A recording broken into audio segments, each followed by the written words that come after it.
I'd like you to do is pull up your response journal because we're working on personification, and one of the great things about Steinbeck is the way he expresses himself in his writing. He uses so many great of the literary ideas, and one of them we're working on is personification. Do you remember what that was? Yeah, it's giving human traits to non-human things. Right, that's right. And sometimes that just makes the person feel more involved. And I asked you to do two things. Find three examples of personification and write what you read and actually give me the quote from the book and then what you think about that, why, and then we can go over that. So can you see that? Can you? Yes. Okay, great. Okay, so can you read me the first one you found about what you read that shows personification? First one I found was okay. The fair Eileen swung sweetly around and put her bow into the wind. Right, good But the correction. two lashed boats dragged anchor, swarmed down on fair Eileen, and bracketed her. She was dragged, fighting and protesting downwind, and forced against a neighboring pier, and we could hear her hull crying against the oaken piles. Wow, that's a lot of great descriptive sentences in there. Yeah. So, and I like that you said Steinbeck makes the boat sound alive. It sounds like a woman fighting in the storm. It really does. Can you give me some ideas? What are some of the words that gave you a clue that he wasn't just talking about a boat? And maybe you could write those there. Just what are Okay. the clue words? When when they said she swung sweetly, Right. And then Farrah Lane, do you remember who he named his boat after? his wife. Yes, his wife. So that makes it even a little more personal, doesn't it? And in Yes. this, he was saving his boat from this crazy storm, and he makes it sound you are so worried about this boat because he had so much of the personification in there. Hmm. And in this part of the book, he actually, I don't know if you remember, he jumps out with a knife and he goes out and saves the boat by cutting the rope that ties it to the other boats that he thinks were trying to hurt it, Yeah. basically. So, I mean, he's kind of, cause kind of out there, but it's a great scene because it really makes you worry about the boat, which I've never worried about a boat before. So if you could write a few more, swung sweetly, that definitely is an idea, example of personification. And then also when they said they bracketed her, Okay. And what does that sound like it means? they're like trapping her and like keeping her captive or something. Sounds like they did it on purpose, okay, right? So we just kind of want to make sure we add some details. So in the first paragraph that we have more of that information. But let's get started with the hook. So there are three different ways to make a good hook. Okay. And the first one is to have a good, interesting quote from someone in the article or the story that you're writing that grabs their attention. Okay. All right. So if you go through your article, and do you have the article in front of you? Oh, yeah. Oh, great. Okay. When you go through that, and you don't have to read it all, of course, while we're doing this, but if you can just like kind of glance down at some of the things that people said in here, and if something jumps out at you that would get someone's attention, see if you can find something like that. Okay. Like a quote, one of the spokespeople or one of the people that lived in the community.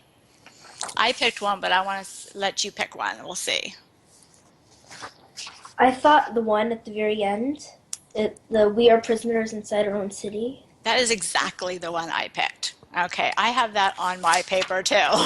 Okay. Because what did you think when you read that? The last part of it, the quote. Yeah, that the quote. I thought it was really powerful. Like if they, I'm sure they felt how they were sort of imprisoned inside their own city because they were sort of kept out of their homes. I agree. That's excellent. Good. Thank you. That's very good. And it's sad, isn't it? Yes, it is. And you remembered it because it was so powerful. So what if you took something that powerful and instead of having it at the very end, you had it at the very beginning? Right. Okay, critical. My boss can be very critical of me when I don't do my best work, but she's also quick to praise me when I do well. My aunt is critical of her neighbors She calls them lazy because their house needs painting and their yard is overgrown with weeds. Fault finding. Yes, excellent. She found faults with her neighbors. Look at that word critical for a second.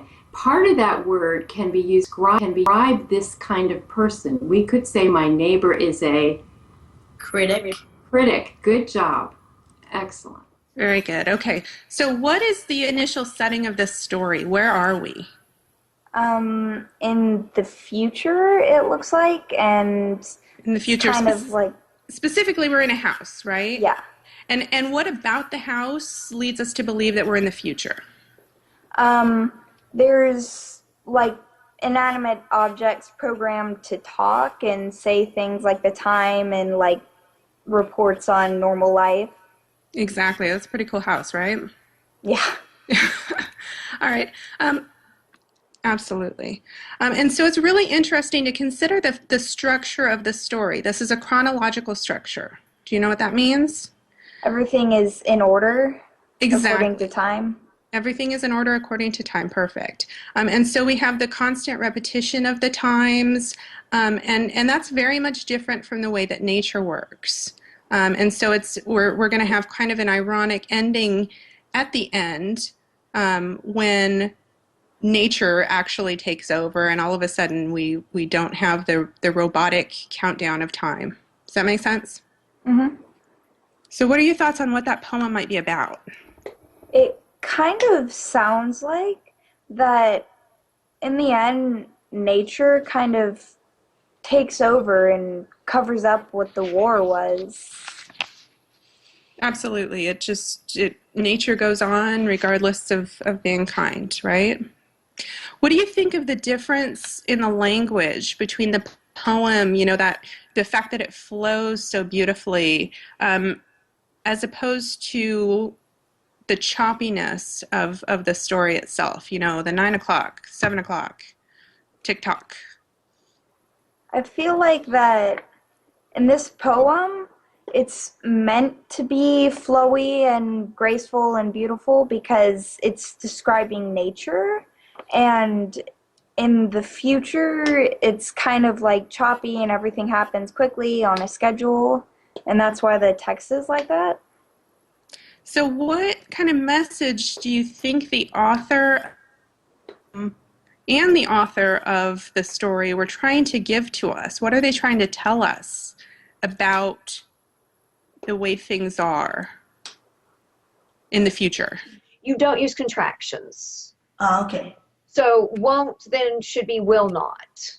Oh. And especially that's going to become important as you transition into middle school and high school. Mm-hmm. Because they're going to, they're really going to hit you on that. So contractions just aren't considered proper or appropriate in a persuasive setting. Okay. So the same is true with pronouns and their antecedents. Now, do you know what an antecedent is? No.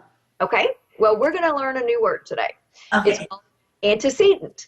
And it's kind of a roundabout way of explaining, but the antecedent is the noun that the pronoun is replacing.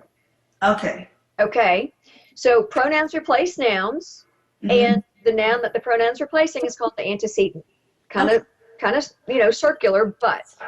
So that, having said that, let's look at this first sentence, or the second sentence where you've put, it can help them. Mm-hmm. Okay. Them is your pronoun. Can you go back and find the antecedent, the noun that it's replacing? Actually, that's wrong, but I have child. Correct. So child is what? Singular or plural? Them is? Plural. Right. So that's why on all of those I made those corrections. Everywhere you have them, not everywhere, but almost everywhere you have them, it needs to be either him or her.